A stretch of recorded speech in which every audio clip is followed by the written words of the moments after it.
Surprising, Baghdad is a modern city. 4-star hotels, shopping centers, high-standard restaurants. But let's see the Baghdad of the locals.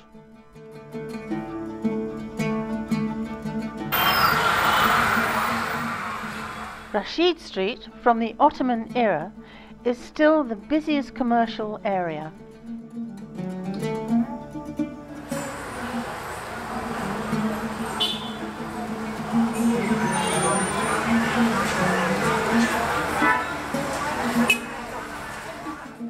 This baker makes the famous bread Kisra.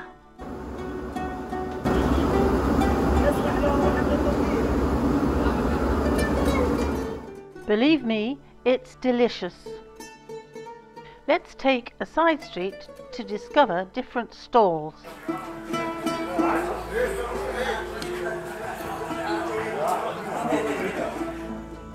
Yes, Cheyenne, let's try it.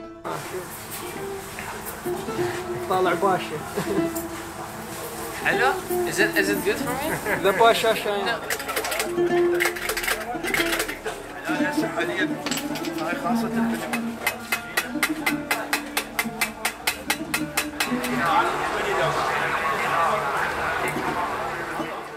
From the noisy Rashid Street, we take Mutanabi Street, where books are sold. We are in the oldest Baghdad coffee shop, Shabandar.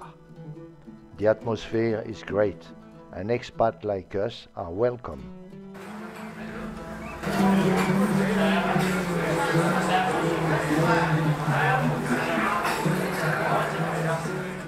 Steady, naughty boy.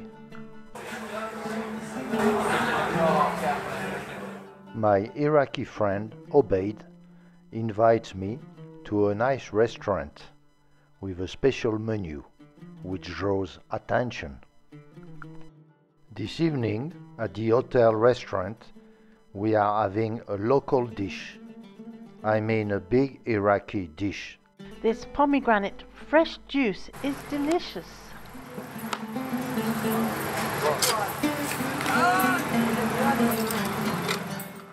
People come over the jetty on the Tigris to Mutanabi Square, where the poet Mutanabi stands. Many people are asking us, "Where are you from?" as expats are very rare.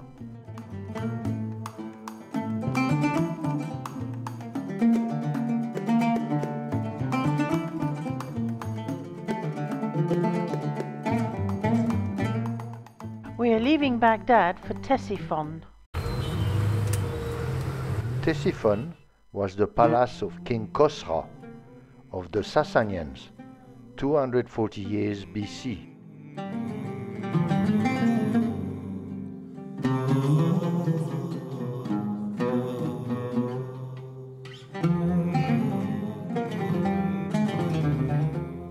On the way to Tur, we stop over. We arrive at Tur Tower, part of the Babylonian Empire of the Kassites. These towers, or ziggurats, were built using a similar technology that of the Babel Tower. Here we can see, at every meter, a line of reeds which acted as an earthquake stabilizer. We take a break to see this side road market.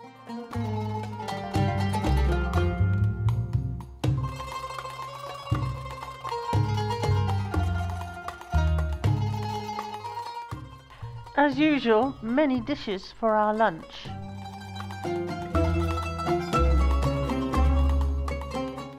These dates are in 1 kilo packs.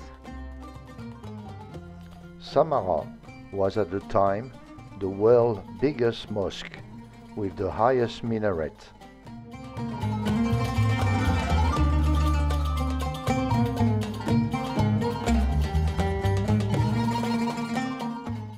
"52 meters to climb."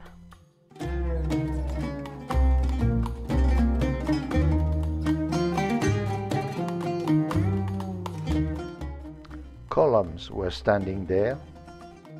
An impressive view.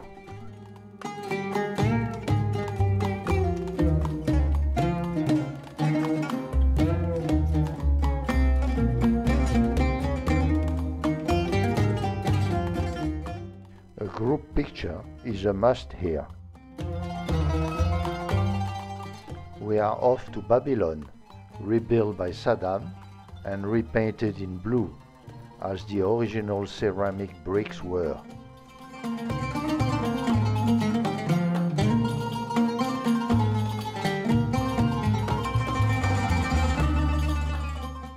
Only the foundation is original.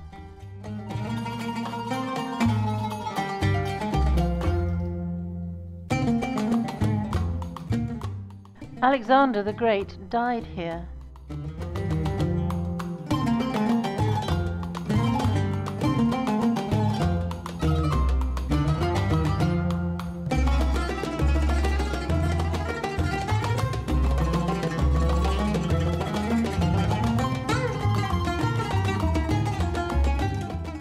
It was the tradition to print on some bricks the name of the present king.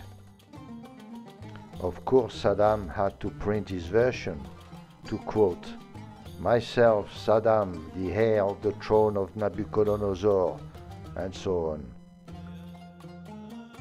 The Lion of Babylon in basalt is 2,600 years old and was discovered in the 18th century. My picture, taken now in 2022, and the other in 1956. Only 10% of the field has been excavated. Nearby, we can see one of the ex-Saddam ransacked palaces when he was caught. The Iraqi youth like to join together and sing satirical songs here.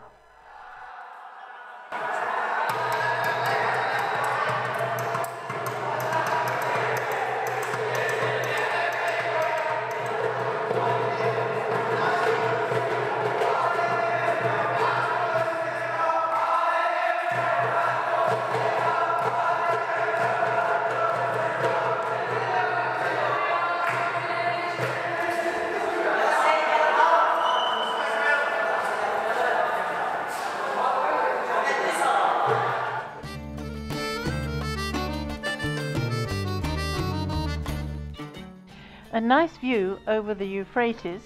Here again, young people want to take pictures of us.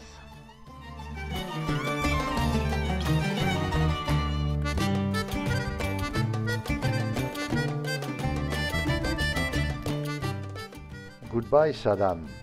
We are off to the Shia holy town of Kerbala, where the shrine of Hussein Ben Ali stands. The two women in our group have got to wear the chador. Kerbala, for the Shia, is like Mecca.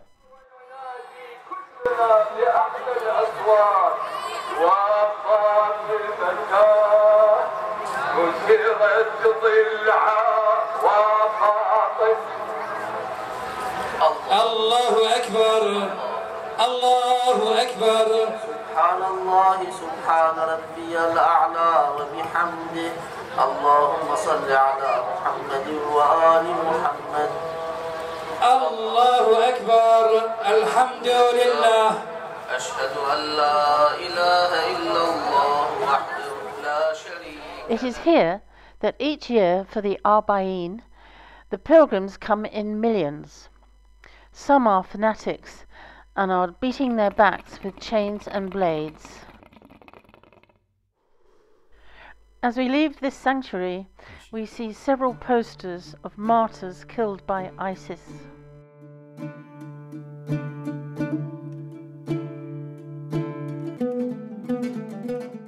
I can see that 1 litre of petrol here is 30 cents. In Najaf, another holy city, fortuned Shia believers are buried in this huge cemetery at $15,000 the plot.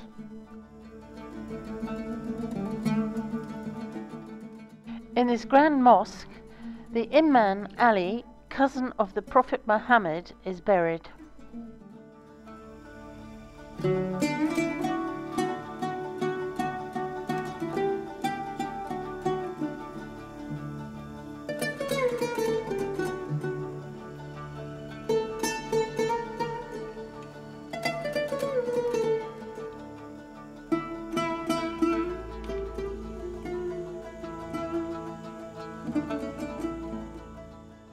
On the way to Uruk, we visit this well-restored caravanserai where travellers could rest.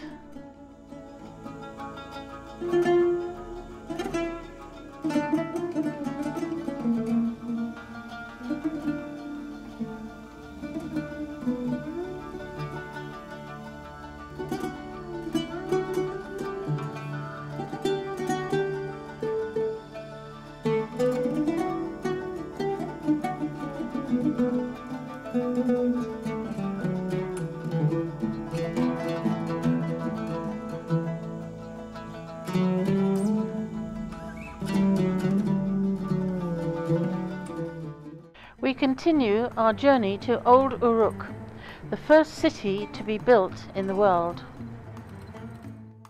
This is the first script written in the world.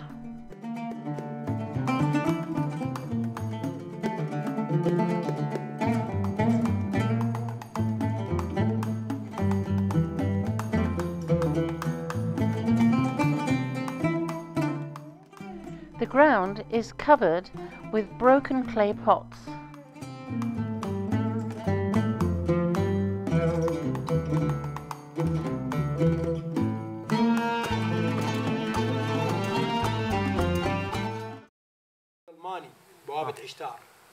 Just like the doors of Ishtar, this place used to have blue bricks. It's original. This is the first mosaic in the world, made of different stones, lime, granite, etc., which makes the colours. Excavation was stopped years ago. We arrive in Nasiriyah, where our guide has organized a picnic inside a mosque. Yes, Christians, roomy, eating on the carpet. Being able to eat in a mosque has changed my view on Islam. We visit the site of Ur and the tower, or Zigurat, built with a similar technology than the Babel Tower.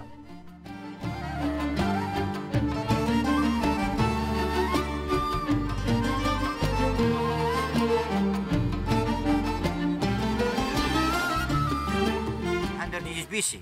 King Nebuchadnezzar, New Babylonian time, about 605 years BC, also doing maintenance for it. And then the last Babylonian king called Nabu-Naids, also doing maintenance for it, about 550 years BC.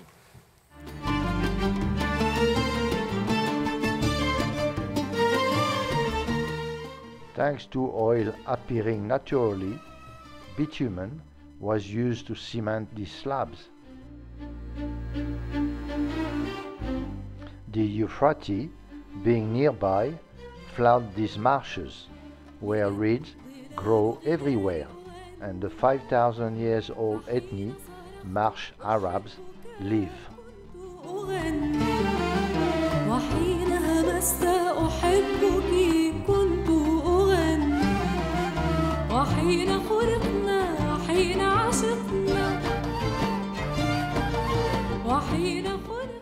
Let's embark to visit the marshes.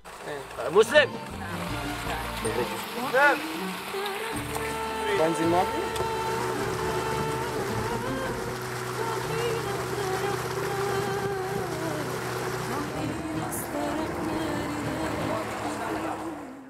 To control the Marsh Arabs, Saddam drained the marsh to build a road. Since then, the locals have reflooded the area.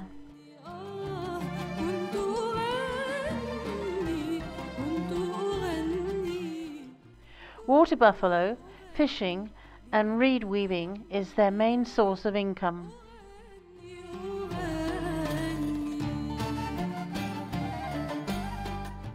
Now they have speedboats, the locals do not have to live in the marshes.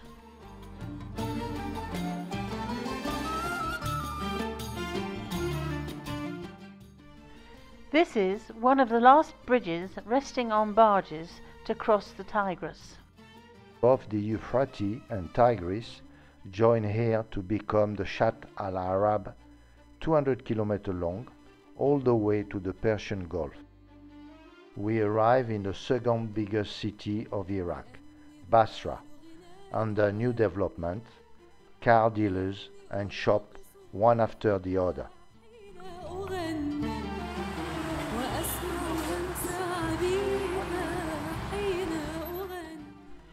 Ancient Basra was once called the Venice of the Middle East. Repairs have started now, funded by the EU. Chenachil est le nom de ces maisons ottomanes.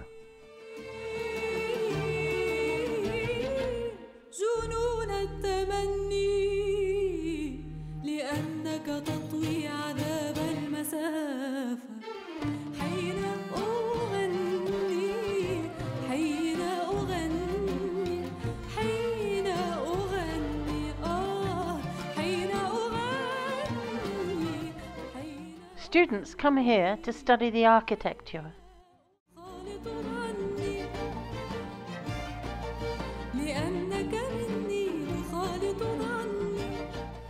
Hello, girls.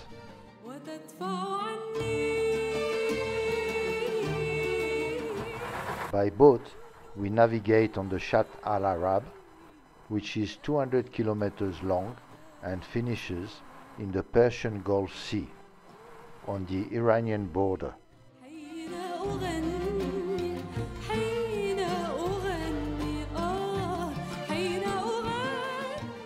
Because of the small gradient, tides come all the way to Basra.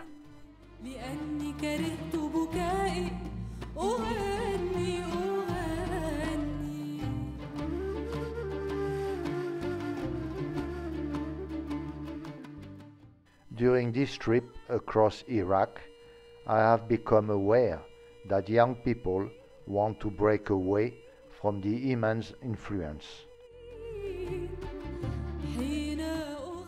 Christians of the Orient are coming back also.